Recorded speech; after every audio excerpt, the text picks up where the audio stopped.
Hi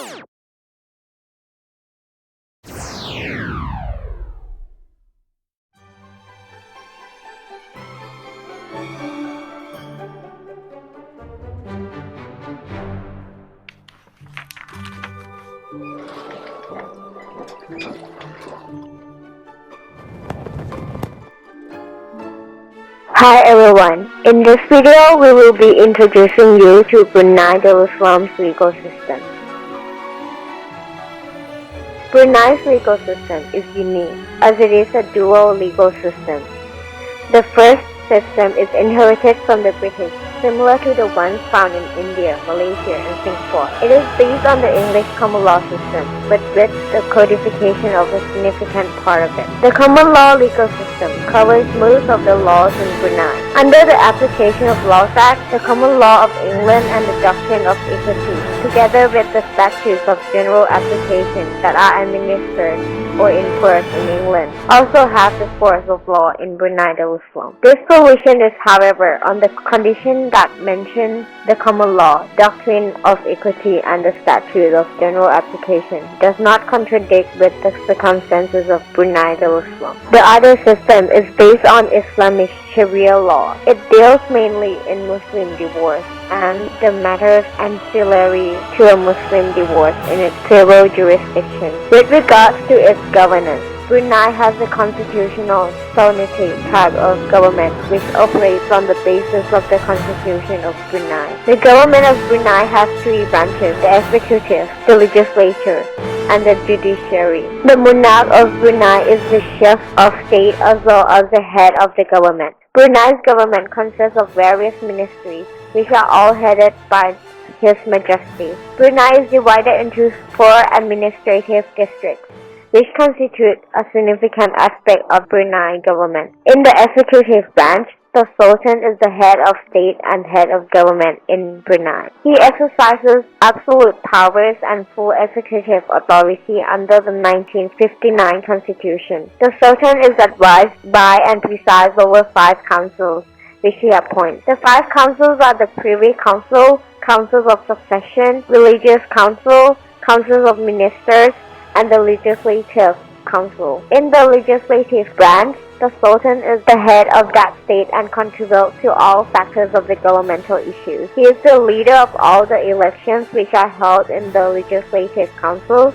and passes down the bodies of decree to the Sultan, which is then approved by the Parliament. This branch is made up of the Legislative Council. In the judicial branch, it is consisted of the Supreme Court, which is then again consisting of the Court of Appeal and High Court. The Sharia Court of Appeal consists of judges appointed by the monarch. Please note that as Brunei has a dual judicial system of secular and Sharia religious court, the Judicial Committee of Privy Council in London serves as the final appellate court for civil cases only.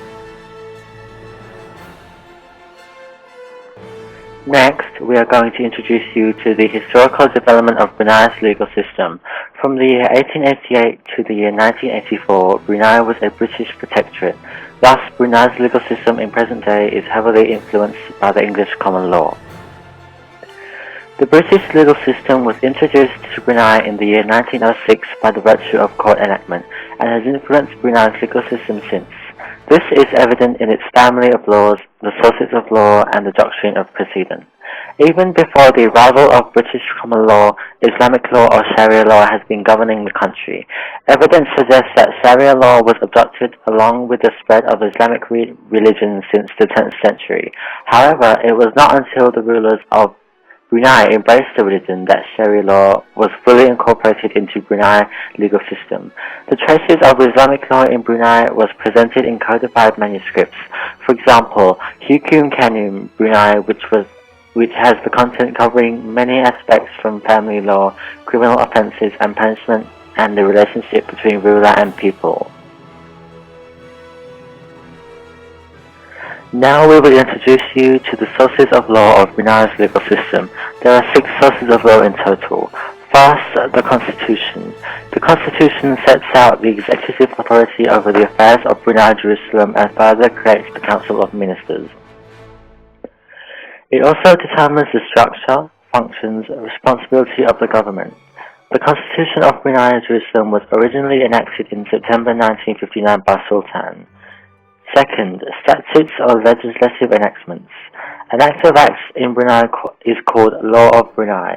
There are 193 acts that consist of legislations that were passed prior to Independence Day and those that were enacted after, which some of them were adopted from the United Kingdom.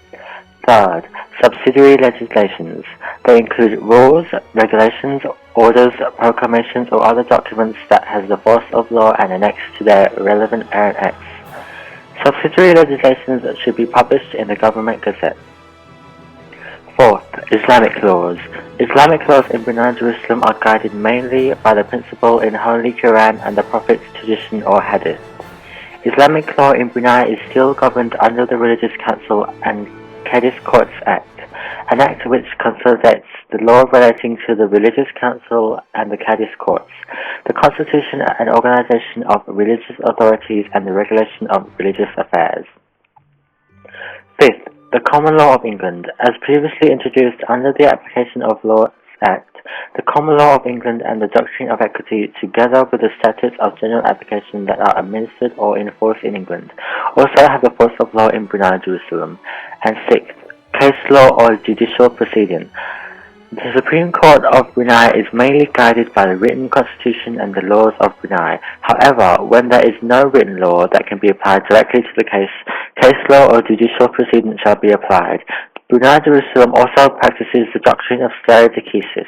The courts of Brunei Darussalam would also occasionally refer to cases from Malaysia, Singapore, India, and the United Kingdom, all practicing the English legal system.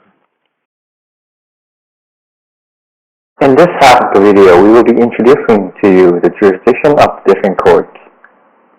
We will first introduce you to 4 courts of Brunei. First, the Magistrates Court. It's a court of first instance and normally deals with the minor cases or very less serious cases. There is a limitation of the scope of the imprisonment and fines. Second, the Intermediate Court, a regional court. It's a court on a higher hierarchy than the Magistrates Court, meaning that the court has more judicial power and deals with more serious cases, but not the case that associates with death or more than 10 years of imprisonment. The court also hearing the civil case that has the value not more than $100,000. Third, the High Court, or Appellate Court. This court is a higher hierarchy than the 2 foregoing courts mentioned above. It deals with cases out of the scope of magistrates and intermediate court in both civil and criminal cases that have been appealed from the court. It does not have the limitation of the legal punishment. And fourth, the Supreme Court. It is the highest of the appellate court where the dispute of the matter of both civil and criminal dispute and been appealed from the 2 lower court, namely the High Court and the Intermediate Court. So now we will introduce you the various Sharia courts of Brunei, namely Sharia Subordinate Court, Sharia High Court, and Sharia Appeal Court. The court's jurisdiction, powers, duties, and authorities are conferred and imposed by the Sharia Courts Act, as well as other written laws, judges appointed by His Majesty the Sultan and Yang di-Pertuan. On the advice of the President of the Majalis, and after consultation with the Majalis, the Sharia subordinate courts have both criminal and civil jurisdiction. Under their criminal jurisdiction, they may try offense punishable under any written law which provides for Sharia criminal offense. Prescribing offenses where the maximum punishment provided for does not exceed $10,000 or imprisonment for a period not exceeding 7 years or both. For civil cases, the court shall hear and determine all actions and proceedings relating to issues such as marriage, divorce, claim of property, will or gift, inheritance of property where the amount or value of the subject matter in dispute does not exceed $400,000 or is not capable of estimation in terms of money. The Sharia High Court also have both criminal and civil jurisdiction. For criminal cases, it shall try any offense punishable under any written law, which provides for Sharia criminal offenses relates to Islamic family law or confers on its jurisdiction. and may impose any punishment provided therefor. With regards to civil cases, shall hear and determine all actions and proceedings the Sharia subordinate courts are empowered to hear and determine, for values greater than $500,000. The Sharia High Court has supervisory and revisionary jurisdiction over all Sharia subordinate courts. The Sharia Appeal Court shall be to hear and determine any appeal against any decision made by the Sharia High Court in the exercise of its original jurisdiction. The court shall have supervisory revisionary jurisdiction over all Sharia High Court. In terms of the judge's qualifications, the judge must be a citizen of Brunei, Darussalam, and he has served as either a judge of a Sharia court or a Qadi, or in both capacities, for a cumulative period of not less than 7 years prior to his appointment, or that he is a person learned in Hakum Sharia. Moreover, the chief CRE judge shall elect 2 of the 5 Muslims appointed by His Majesty the Sultan and Yang the Pertuan to constitute a quorum of judges. That concludes our introductory video to Brunei Darussalam's legal system. We hope you enjoyed our presentation and learned more about the system. Thank you very much for your attention.